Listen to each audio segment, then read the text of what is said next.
Hello and welcome to a millinery hat commentary video.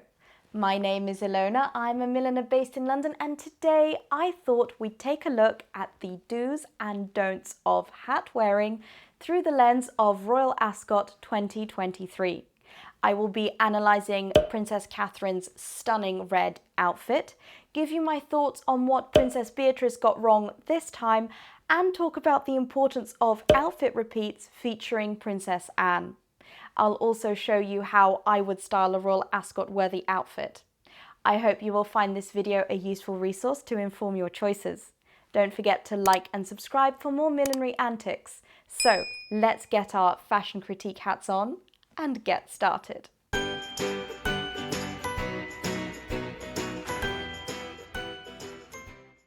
Do match the feel of your dress to the feel of your hat. On day 4 of Royal Ascot, Princess Beatrice wore a romantic white lace midi dress featuring a yellow, green and violet flower motif. Her hat is by JBH Millinery. The delicate trim of a cinnamon swirl, spray of flowers and just a hint of veil perfectly complements the light and airy look of her lace dress. Notice also how Beatrice's violet-toned lipstick picks up on the violet tones in the lace dress. Fashion looks aren't only about the clothes and accessories. Makeup, jewellery and nails should also be taken into careful consideration. On this occasion, Beatrice's outfit was put together by celebrity stylist Olivia Buckingham, which just goes to show how a professional can put together such a refined look that still reflects the personality of the wearer. However, one thing I would say is you should always try to hide your hat fastening. I can see the elastic or wire poking out through Beatrice's hair there. So let's remind ourselves of how to do this. Keep 2 tendrils of your hair forwards and fasten the rest behind you in preparation for a bun. Put on your hat. Remember, the elastic always goes behind your head and is never a chin strap. Now, unfasten your hair, bring the front tendrils to the back and create your bun however you want. There. The elastic or wireframe fastening should be concealed inside your hair. If you'd like to purchase the hat from this demonstration, I'll leave a link you can follow in the description box. Don't pair bright single-tone hats with bitty floral patterned dresses. Earlier in the week, on day 1 of Royal Ascot, Princess Beatrice wore a tea-length dress with bishop sleeves by Bellua London and a chunky headband hat featuring a silk bow by milliner Juliette Botterill. Beatrice has worn this kind of shocking pink before at the coronation of King Charles III, and I think she looked fabulous in this strong colour then. See my video on those hats right up here. However, pairing the shocking pink headpiece with the 80s style pale dress with a bitty floral pattern makes the hat colour too strong. The whole look creates a visual imbalance, drawing the eye only to the hat, and as the dress is so pale in comparison, it completely disappears. The hat itself is gorgeous, however, I think this particular halo style is a little too tall and chunky for Beatrice's elongated face shape. The way it bulges at the side of her head isn't very flattering. I also think a ponytail doesn't go well with hats of this shape on anyone. I would recommend a classic low bun or hair down styled in light waves. If you are going to wear a big hat, do make sure it doesn't obscure your face. Now, we all know how much Queen Camilla loves featherwork hats by Philip Tracy, and no wonder she carries them off so well, just like on day 3 of Royal Ascot.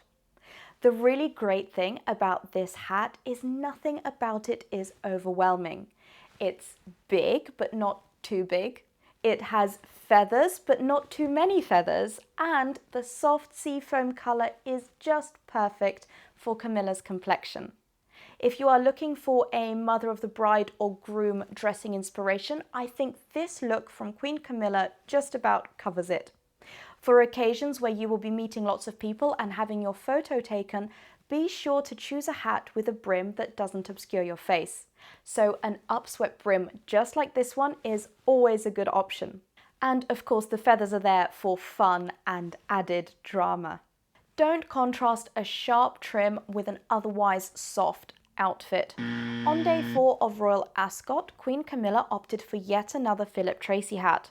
It still has an upswept brim, which is great. However, I think the black trim is in too much contrast to the rest of Camilla's outfit. Black and white is much easier to carry off for younger ladies. I would recommend replacing the sharp-looking sculptural trim with pastel-coloured long cockerel feathers, such as these. Cockerel feathers are quite long and thin, and you can arrange them on a hat like this following the same lines as the current black trim.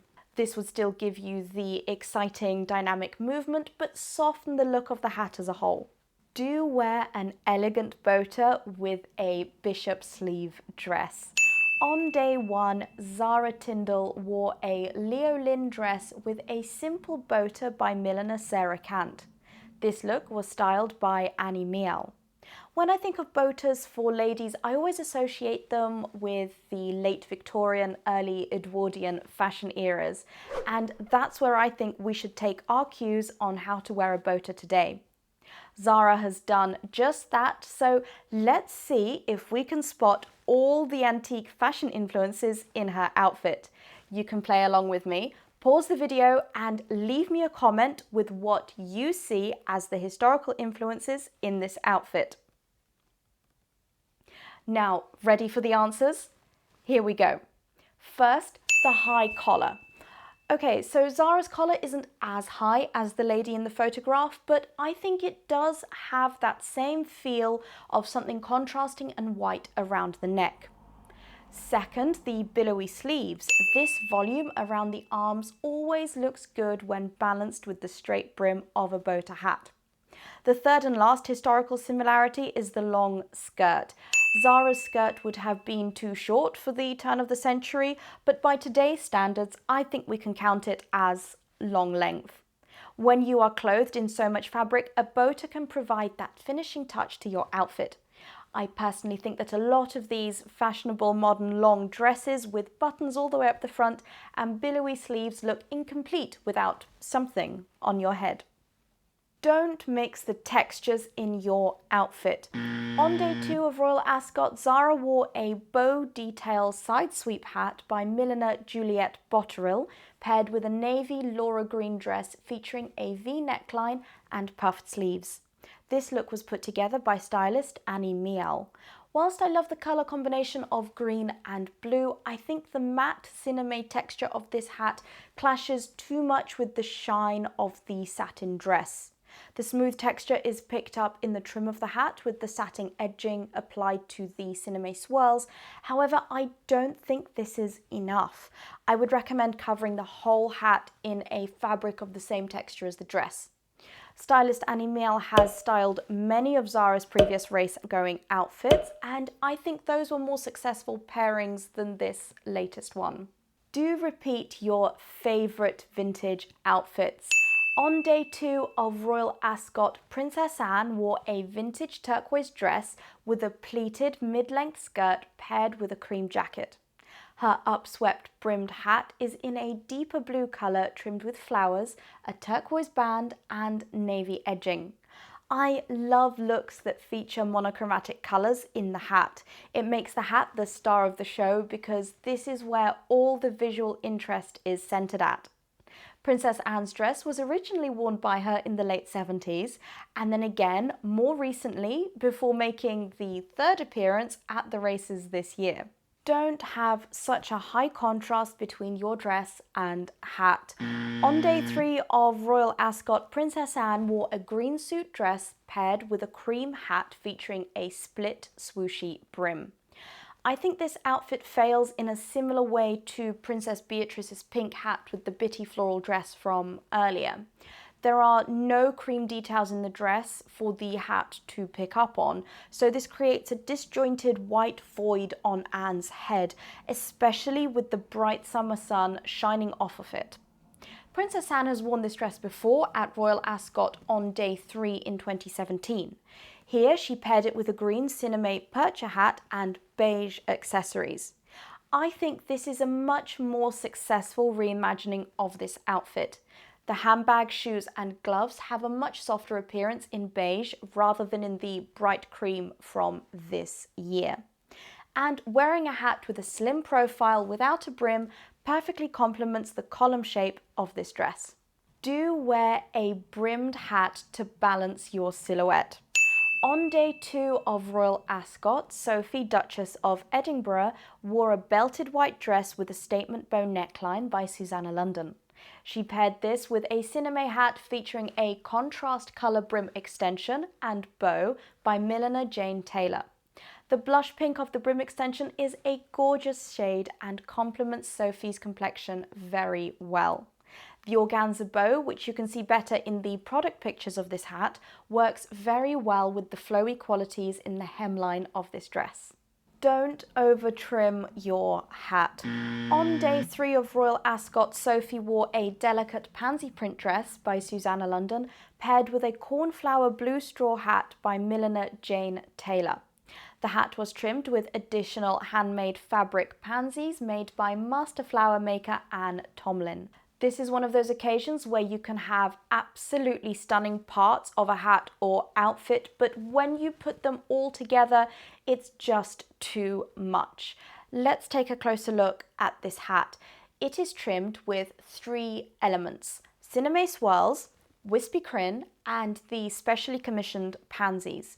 The pansies are exquisite and obviously are inspired by the print on the dress. Very literal, but also elegant. The cinnamon swirls need to be on this hat to add some movement and whimsy to the design, otherwise the hat would look too static and boring. The last element is the frayed wispy crin. There are times when, as a trim, this can look very effective. However, next to the super refined pansies, the frayed crin looks tired and more like old bits of torn fabric. This has the effect of making the pansies also look old and tired at first glance, so it really isn't doing this hat any favours. As for the hat itself, I think it's sitting a little too low over the eyes. In quite a few of the photos, it looks like Sophie is lifting her head up so that she can see what is in front of her. As a whole, this is a nice look, but with a little more refinement, it could have made it into my do's category. And here is how I suggest styling an Ascot outfit. Start by thinking about your outfit as a whole. You will want to balance and harmonize colors, shapes, and silhouettes. You can be like Princess Anne and choose a dress you already own. I am wearing a black cotton dress from Boden, which I have had for several years and absolutely love to rewear. It features a V-shaped neckline, puffy sleeves, and a triple tiered skirt. I know black isn't a colour you might want to reach for a summer event. However, if you want to stand out in a crowd, do the opposite of what most other people do. Now, let's think about the hat. This hat from my upcoming Spring-Summer 2024 collection is just perfect for this look. A black hat would be too heavy with such a large black dress, so I have gone for something that is dark but not full-on black. This hat is a beanie button shape made from a chocolate Panama straw. It is trimmed with a voluminous veil which matches the volume in the puffed sleeves of my dress. It also features a much needed pop of colour in the form of a vintage burgundy carnation.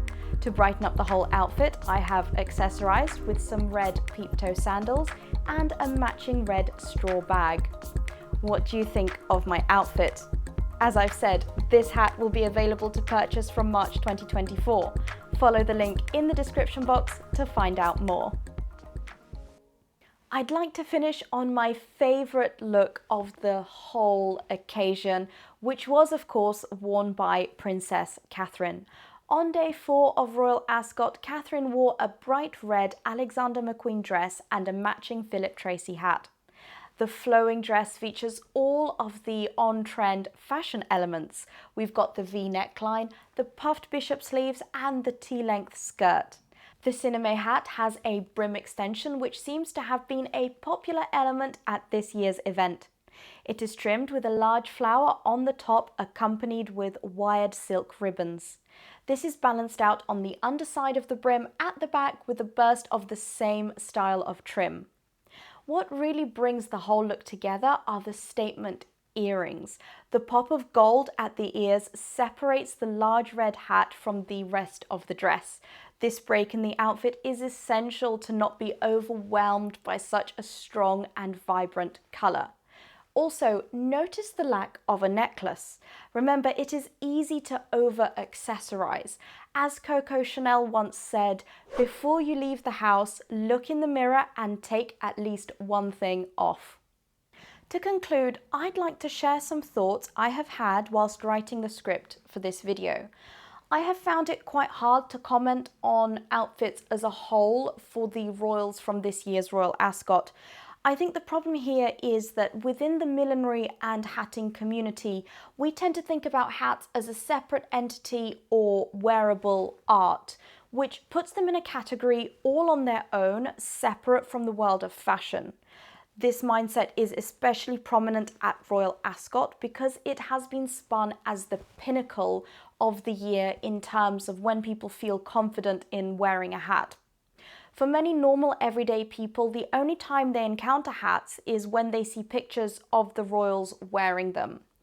Because of this, it is tempting to look only to the royals for fashion inspiration when planning wedding hats. And this can lead to mismatched outfits where the hat is either an afterthought or a wearable art piece. I want to take this opportunity to implore you to consider hats as part of your whole outfit. No more important by itself, but also not a last-minute addition. I hope you've all had a fabulous time looking through the millinery on display at this year's Royal Ascot. If you are interested in purchasing this hat, follow the link in the description box. Please don't forget to like, subscribe, and leave me a comment about which look was your favourite. You can find me on all the socials listed here and sign up to my newsletter all about hats up here. Thank you all so much for watching. See you next time. Bye.